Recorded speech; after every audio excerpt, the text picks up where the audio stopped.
कमीपणा कुणी केला हे श्री निळकंठेश्वर टनल त्यामध्ये मी सांगितलं होतं 13 तारखेला चेअरमन जाहीर करणार आहे. मला सगळ्यांना सांगितलं हो दादा नका करू, हा गडबड होईल की असं होईल तसं होईल. मी करणारच आहे आज काय त्यामध्ये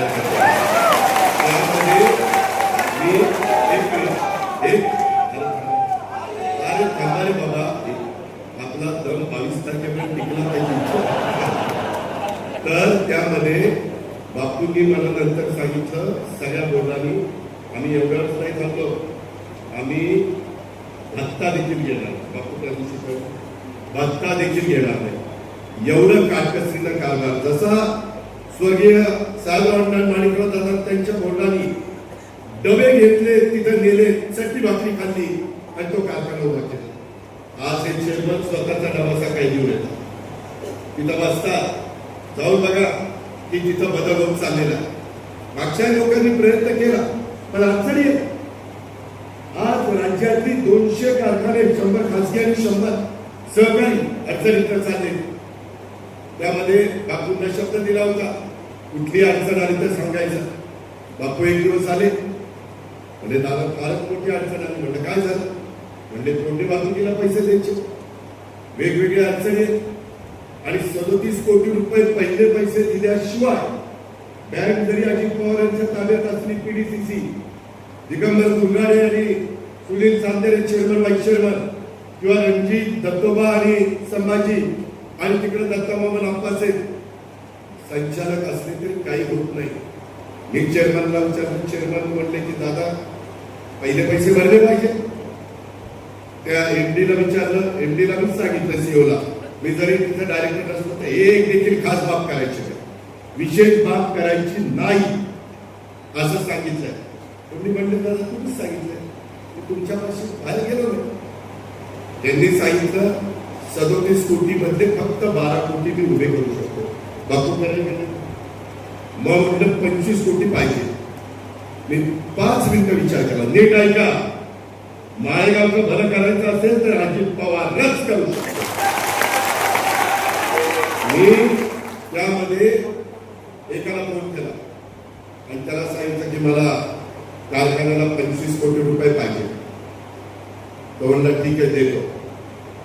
त्यांनी नंतर 2 दिवसांनी बापूंना सांगितलं ते फॉर्म पाठवतो, ऍग्रीमेंट करायचं, स्टॅम्पवर लिहून घ्यावं लागेल आणि अंक करावं लागेल. बापू म्हणले दादा हे असं म्हणतो. तर दुसरा फोन लावला म्हणलं अजित पवारचे 25 कोटी रुपयाची आई हे नाही पद नाहीये. अजित पवार सांगतो ना तुला संध्याकाळी 10,000 आणि 5,000चा 5 कोटीचा हे आलं आरटीजीएस विचार आला त्यांना. संध्याकाळी काही लिहून दिलं नव्हतं. मित्रांनो कारखानदारी अडचणीत आहे. हे सांगतात ना अरे आपल्या मागवडिलांनी उभी केलेली कारखानदारी कुणाच्या हातात द्यायची, अरे चांगल्यांच्या हातात द्यायची. ज्याच्यात धमक आहे लाथ मारायची तर पाणी काढण्याचे त्याच्या हातात द्यायचे. तुम्ही काय सांगता 45-50 वर्ष तुम्हाला डायरेक्टर करून दोघांनी उठवावं लागते, बसवावं लागते, तरी तुम्हाला डायरेक्टरच पाहिजे. कधी थांबणार तुम्ही? आज बापूंनी तर सांगितलं बापू थोडे आजारी आहेत. आता माझ्या घरी आलेले होते, त्यांचा डबा होता, मला उशीर झाला त्यांना पुण्याहून यायला. बापू माझ्या डायनिंग टेबलवर त्यांचा डबा खात बसतोय. जेवतो तुम्ही वेळ जेवायला पाहिजे.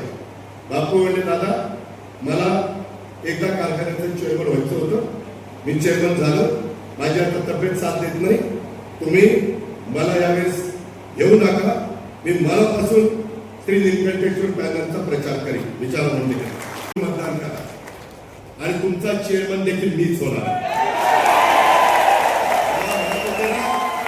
जाहीर करू नका, जाहीर करू नका, चेअरमन मीच होणार आहे.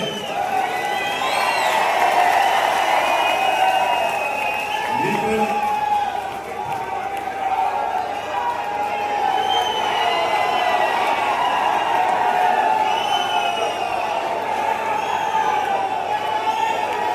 मला